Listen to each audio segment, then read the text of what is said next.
On today's episode of Uncommon Sense, we're joined by Society President Dale Ahlquist, who will speak with us about this summer's Chesterton Conference in New Orleans.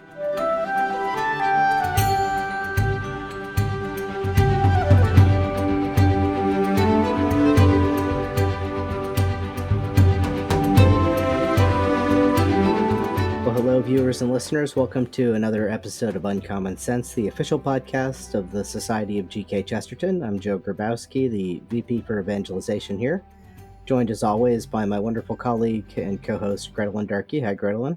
Hi there, Joe.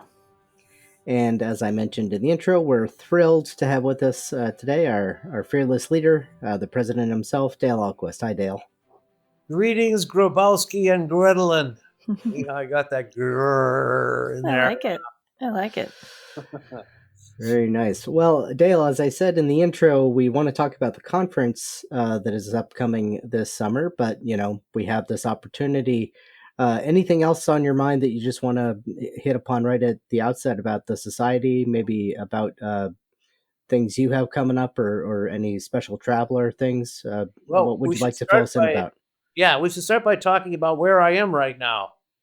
Yes. I'm in the art department at Chesterton Academy. As you can see, that's freshman art behind me right there. Freshman painted that. Wow. And they get a lot of good stuff happening here. It's great to be here, but obviously I came when they're not having class. So I do want to mention, in addition to the conferences that we have coming up, we're going to talk about the New Orleans conference, but I want to mention the other New Orleans conference, and that is the Chesterton Schools Network Summit, which will also be in New Orleans, and it'll be in June. And if you are in any way connected to a Chesterton Academy from around the country, you're watching this, you should definitely plan on attending that great conference as well. Father Robert Spitzer will be a keynote speaker there. And there'll be some other excellent speakers from around the country, focusing, of course, on all the work that we do at the Chesterton Academies. So there'll be talks on education, but on specific things that we teach. And it's a very wonderful gathering of folks. If the strength of this network is that these schools are in such camaraderie with each other, such solidarity with each other, and I say, if you're connected to a school, you should definitely plan on coming. But if you're not connected to a school, well, then get connected to a school and come. So maybe start your own school. That's what you have to do. And then I think we should mention another great event we have coming up this summer, and that's a pilgrimage to England, to Chesterton's homeland. And it's going to be led by Father Spencer Howe, the chaplain for the Chesterton Society. Going to be taking in some great sites, not only connected to Chester himself, but to the history of the Catholic Church in England, which is dramatic and tragic and inspiring. And so do sign up for the pilgrimage as well. I think you have plans to have Father Howe on a future podcast to talk more about that great pilgrimage that's coming up. Yeah, we certainly hope to, but thank you. That was both good pitches. Stay tuned. Yes, indeed. And we'll make sure to have a link in the show notes. So look down in the description if you're watching this on YouTube, or if you're on a podcast app, look in the description for a link if you want to learn more about that pilgrimage and sign up for that, as well as the Chesterton Schools Network Conference if you are out there affiliated with one of the schools.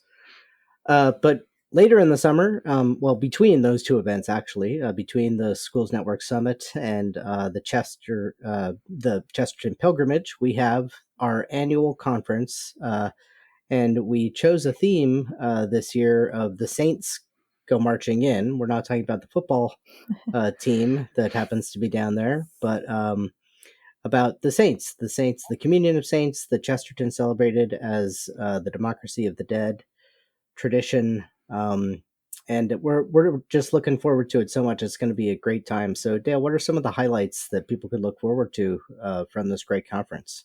Well, I think we should just get to the highlight right now, because there's going to be a gigantic conflict taking place at the conference this year. a head-on collision, as it were. If any of you know familiar at all with G.K. Chesterton, you will know that he did not like jazz. And we are going to, be jazz place. We are going to Satchmo's place. In the Saints. Go marching in. We're going to go there. And that's our theme. And so some brave soul, Mark Barnes, is going to take on G.K. Chesterton and suggest that perhaps Chesterton was wrong in his assessment of jazz. Now, if you like jazz, you should definitely come. It's New Orleans. You should come if you like jazz. And if you like jazz, you should come hear Mark Barnes' defense of jazz. But if you don't like jazz, well, then you should come. Because G.K. Chesterton didn't like jazz. You will be on his side when you come. And so either way, you're going to win. It's a win-win proposition. But it's not going to be without conflict. And maybe we could make those signs like the hands, jazz, no jazz. Yeah, something like that. It would be nice to have it all. I have talked with people over the years. In fact, our new operations manager here at the Chesterton Society, Lee Sondano, who will someday be a great speaker at a conference, he said how sad he was when he learned that Chesterton didn't like jazz. And other people have just been stricken, with fear because of that. And so now we're just trying to work it all out. It's time to come to terms with that. And maybe you'll come away realizing that, Chesterton's okay, even though he doesn't like jazz. Or maybe you'll come away thinking, Chesterton was absolutely right about jazz. Well, I'm looking forward to that talk so much, and I have my own thoughts on it, of course, but I won't reveal those, actually. You have to, that's another spoiler. You have to come to the conference and see me at the Afterglow if you want my views on Chesterton and jazz, and I'm sure you'll have plenty of people to debate and argue with in a pleasant way there. You're right for arguments. I hope to see some good debates at the Afterglow. Absolutely. Yeah. So that's Mark Barnes again from New Polity, for those out there who are familiar with the great work being done in Steubenville by the think tank there on Catholic social teaching at New Polity, and we've had his colleague Jacob Imam, co-editor, here on the podcast before. So do check out their work. But if you want to meet Mark, come to New Orleans in July. So any other highlight talks that you want to mention, Dave? Well, let's our kickoff speaker. Well, I'll give the first talk, and I'm sure I'll find something to talk about. I will quote Chesterton. I know that, but the first night, the second speaker will be David Diebel, a columnist for Chesterton, the magazine Gilbert, and a speaker at many past conferences. He's used to be a professor at the University of St. Thomas, but now he's a professor at the University of St. Thomas. It's just a different one. He went from St. Paul down to Houston. And he's a Catholic convert, very witty, literate gentleman who as you know, if you're a Gilbert reader, he either writes a book review or one of our Miscellany of Men columns. And so he's going to be talking on Chesterton and the saints. Not only what Chesterton wrote about his two famous saints, the St. Francis and St. Thomas, but also some of the other saints that Chesterton wrote about. So that'll be a lot of fun too. And then we're going to have a guest coming all the way from Croatia, the head of the Croatian Chesterton Society, Nikola Bolzek. And I'm sure I didn't pronounce that right, but it sounded okay to me. And he is. I had the privilege of speaking at a Chesterton conference that he hosted in Zagreb 2 years ago. He's a very Chestertonian thinker. The fact that Chesterton is so famous in Croatia, so well known, that there's such a strong following of Chesterton in Croatia, is absolutely incredible. It's astounding, and it's among young people. Nicholas is I don't know how old he is, late 20s, early 30s, and it's young Yeah. men his age that are this great enthusiasm for Chesterton and for the the Inklings as well. The Tolkien and everything. So so he'll give a fun and engaging talk, but he also is bringing with him a card game that he and his colleagues have invented, the Father Brown game. It's a mystery, solve it, whodunit card game, and I've played the prototype of it. It's really good. So people could come and he'll give a breakout session explaining the game, and I hope we can. This will be something that we'll be able to spread throughout throughout America as well as the rest of the world. Father Brown card game. Something tells me our people will jump at that. That sounds great, and it's a good reminder that our dear patron goes so far beyond our English speaking world. I think we tend to just think of him as this Englishman speaking English, but he's been translated into many languages. So that's a great reminder too. Yeah, so they've not only translated Chesterton to Croatian. These people are amazingly bilingual. They speak English very well, and so they read Chesterton both in English and in his native Croatian. Nice. Original Croatian.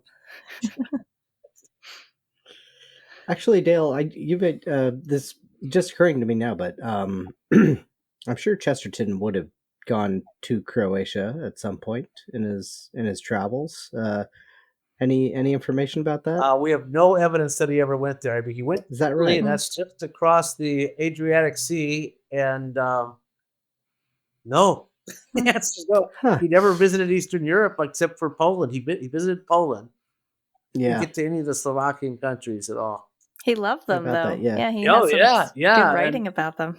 Yeah, absolutely. And Croatia during his lifetime became part of Yugoslavia, which he thought was the most absurd thing in the world. That it's just an artificial, Western idea to redraw the boundaries and make this false country. But Croatia got its independence. What about 30 years ago, something like that? Yeah, 90, 91, Yeah. 92. Yeah. Yeah. And Nikola, who's going to be speaking, basically it's his whole lifetime from the time he was born. And so his generation is the new and independent Croatian generation. So it's got a very interesting perspective, and it's so Chestertonian about nation. But yeah, Chesterton himself never visited. Yeah. Well, looking forward to that one. And while we're on names with Z and maybe hard to pronounce, I know there's another talk on Chesterton and Nietzsche, and that's going to be by Ted. Ted. Ted. Janishevsky. I got it. Janishevsky. One more time, Brennan. Ted Janishevsky. That's who's Ted's going to give that talk. Yeah. Digging deep into the Polish roots for that one. Oh. Well, my own last name is shaming me right now, but what can I say? I know, Joe. Come on. Janishevsky. How did I do? Janishevsky. Very good. He is a great speaker, delightful man. He's with the Irenaeus Institute in Rochester. That's where I first got to know him. I got to know him before he became Catholic, and because he was part of the Chesterton Conference every year. And just to watch his growth of knowledge just swell, and now he runs the Irenaeus Institute after having worked there for a number of years. He is one of the most well-read guys you've ever wanted to meet. A talk on Nietzsche from him will be fantastic, and it's amazing how much Chesterton wrote about Nietzsche. I think that'll be the biggest surprise. A lot of people, they may know of one or two references to Nietzsche, but Chesterton wrote a lot about Nietzsche. And we're talking about the most influential philosopher of the modern world. Mm-hmm. And the fact that Chesterton took him head on is, this is really important because we have the antidote to Nietzsche. Thank God. Yeah. Amen. Yeah, and just a shout out too. The Chesterton Society up there in Rochester is a great example of a Chesterton Society that's really involved with the school and vice versa. It's it's one of our ideals as far as that goes. So Yeah, I can't emphasize that enough, Grevlin. The fact that a local chess society is working hand in hand with a local Chesterton Academy, that is the ideal. hmm yeah, I believe Ted teaches at the school and runs the local society or something. So Yeah. yeah, it's pretty great. So Great. So how about any other highlights you Well, want to bring out for I us? know that a crowd favorite has been the Troubadours, and we got them all back together again. The only time that all 5 Troubadours, Joseph Pierce, um, William Fahey, Dan Kerr, and Christopher Check, and myself have ever been together in the flesh at once has been at a Chesterton conference. Otherwise, we only have been together virtually on our monthly Troubadour Tuesdays with the Troubadours. We've all been together in the flesh many times, but not all 5 of us at the same time, except at the conference. And so we'll be together again, and we will have some subject that we talk about. That has not yet been determined. What's neat though is that 2 of the Troubadours, Chris Check and Joseph Pierce, are going to do a joint presentation on Henry Wadsworth Longfellow's great poem Evangeline. And if you're not familiar with the poem, well, then you should be. Great piece of American literature by probably the most underrated and overlooked poet of American literature. I mean, he's really one of the great stars of American poetry, just not taught, not read anymore.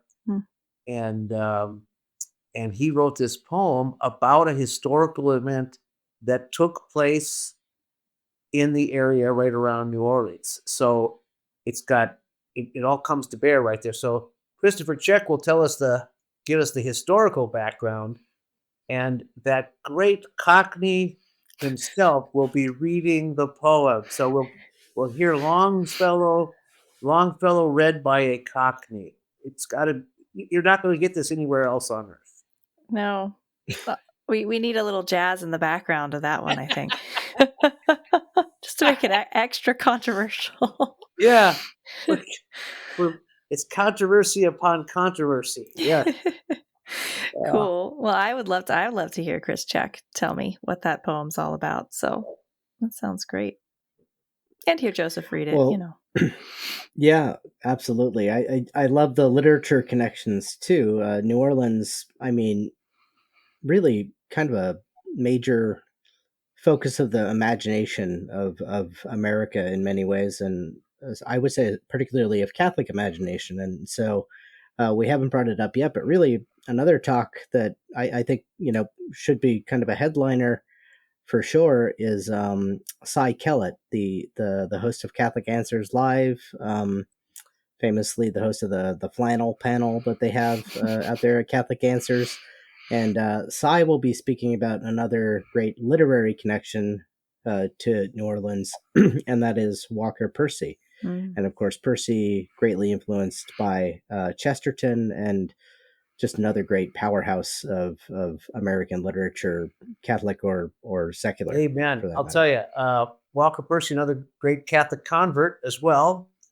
And he's buried just across Lake Pontchartrain. I mean, there's another one we can't pronounce. And he's up there in Covington. And last time I was down there, I went and visited his grave, and it was very moving because this is an important writer who I think a lot of people also found their way to the Catholic Church because of reading Walker Percy, and his novels are still vibrant and worth reading. I one of the few novelists that I reread his novels because they're so profound. They have so much in them. But yeah, to put the two together, Cy Kellett, who's a big Walker Percy fan and a Chesterton fan, will put those two guys together And plus, you get a chance to meet Cy Kellett from Gothic Answers. Yeah. Yeah. And Percy, great novelist, but also like this affinity to Chesterton, and that I think he excels at the essay form. Great essayist. His collections of essays are just gems. But also his sense of humor. And if you've never, viewers, listeners, read his Lost in the Cosmos, the last self-help book, look it up, especially for people. You have to be maybe of a certain generation. You have to know who Phil Donahue is to really kind of get especially the beginning of the book. But just a fantastic, very funny book. Laugh out loud funny. Yeah, absolutely. In fact, I read his nonfiction books and essays before I started reading his fiction myself. That was my own. Yeah. And that was before I became a Catholic, so I can say that Walker Percy was one of the people that helped escort me in the Catholic Church along with Chesterton. Cool. Beautiful. Well, any other particular highlights that maybe not even of the talks, but just what people can look forward to, or why should they come? Why get on a plane and go to New Orleans? Well, I could mention when the Super Bowl's not there. Yeah, there's one of those people I probably should mention, and that's my son who's speaking. My son Julian, and you talk about controversy. I mean, everything's been controversial so far. Mm-hmm. A Cockney reading an American poet. Chesterton versus jazz.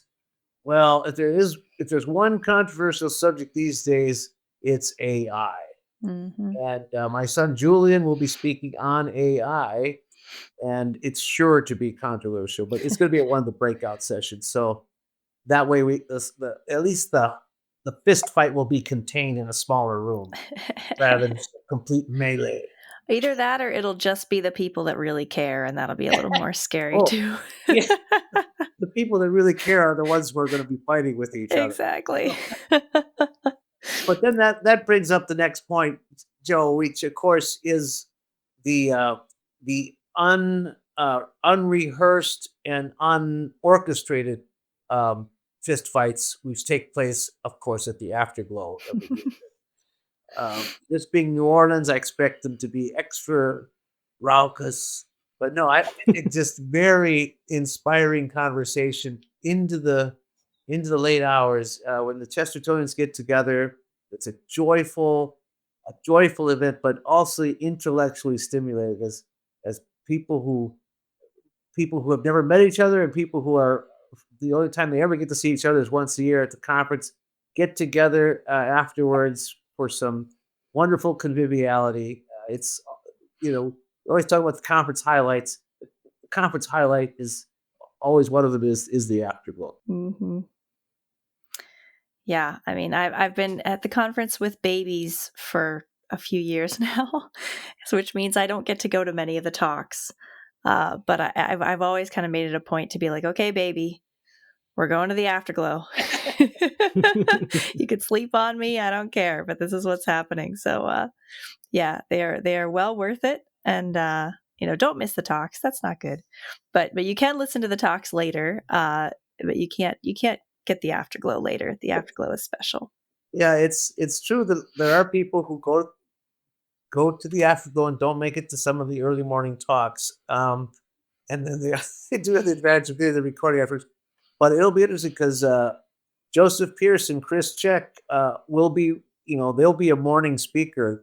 I think they're scheduled for the first thing on Saturday morning, if I'm not mistaken. Yeah, they're somewhere in there. Which will be gorgeous because, 1 year Joseph Pierce stayed up all night. All right, so we'll see how. Should be good. Should be good.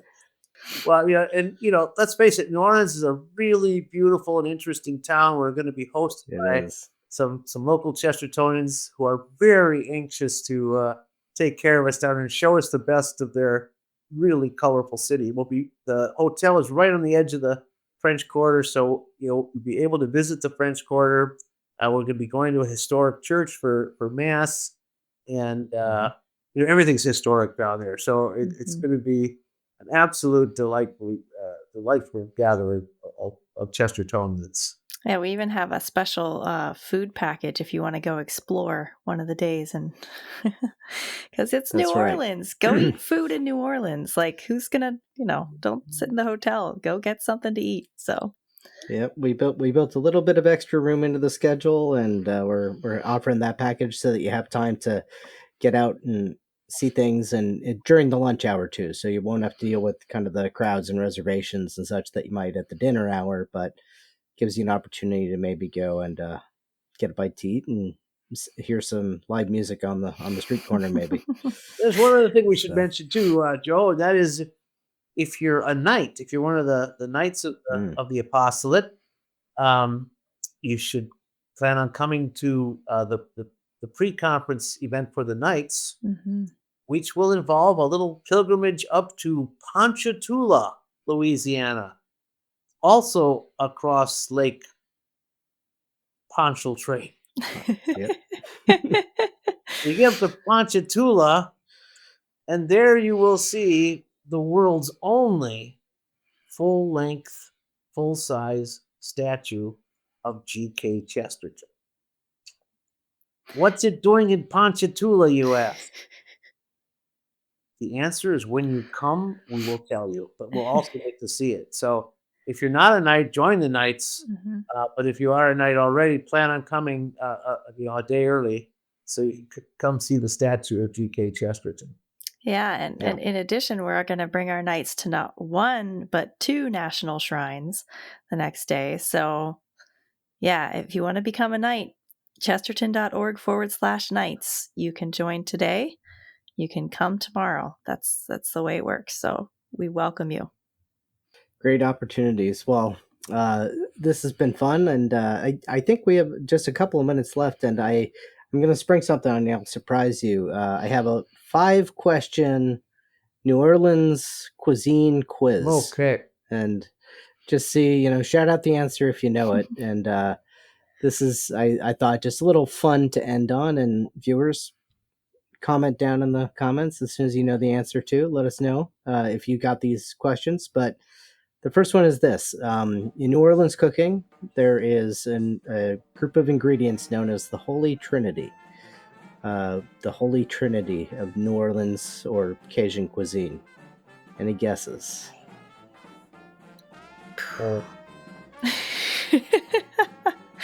No. It's no all guess. right. What do you think, Dale? Well, 2 of them are familiar: celery and onions. Okay. And in every other cuisine, Italian or French, when you're making what's called a mirepoix, or in Italian it's called a sofrito, it involves carrot. Yeah. But in this case, it's bell peppers. So celery, it's a Mexican onions, and bell mirepoix. pepper. Yeah, that's right. Okay. Or Cajun. Don't Cajun be careful mirepoix. who you say that to. Okay, yeah. Sorry. All right. A sandwich made with cured meats such as ham and salami, provolone cheese, and an olive dressing on a seeded bun. Native to New Orleans. It's an Italian sandwich. Yeah, your wife might have made you one of these. Oh, I know she did. And if there had been olives in it, she never would have made it for me. Ah, there you go. So cured meats, olives. What was the other ingredient? Provolone cheese. Provolone cheese. Sounds good. A very funny name, hard to pronounce. Muffaletta. Muffaletta. Although it's spelled muffaletta, Yep. but they pronounce it muffaletta. Yeah, well, I didn't know it until right now that I did know it. Yeah, right. All right, and then this is the base of most New Orleans dishes. It's a mixture of flour and butter that you saute together to build the sauce out of. It's a roux. There you go. We got roux. All right. Yeah. I got one. I'll take one. One will be good. I got the stick man. All right, and just one last question, and then we'll call it a day. This one is starting with a roux. So there's 2 kinds of roux. You can make a dark roux, mahogany roux, and that's the base for your jambalaya or gumbo. But then if you make a blonde roux, you're on the way to making this stew that is typically made with crawfish, and it comes from a French word meaning to smother. I know this one. I just can't think of the word because they always feed it to me when I'm down there. Yep. Yeah. I want to say just go ahead. Go ahead, Dale. Don't make it so Very spicy. Very French word. Oh, yeah. Yeah. I know it. Go ahead, Gretlin. You can say it. Oh, it just sounds like a chowder to me, but that sounds too No, easy, so I don't know. Hey, Poppy. Well, Yeah. not what Julius Caesar said when he got murdered. Et tu, Etouffee.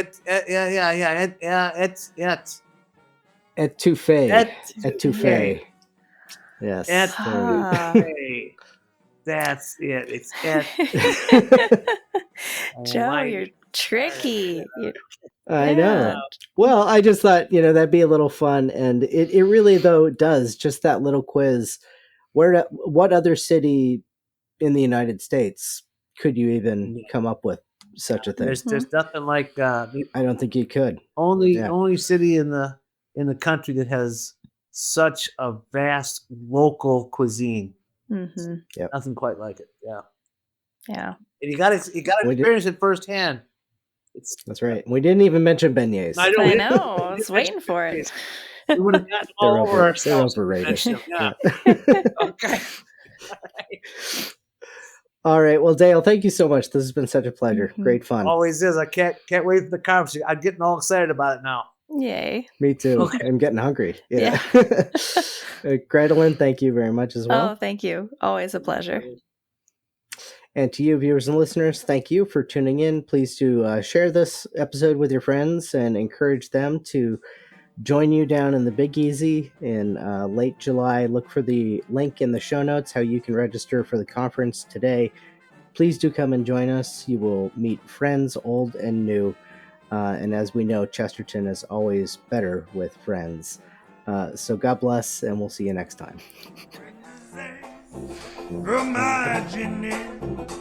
When the things go marching, oh Lord, I gotta be in that number. When the things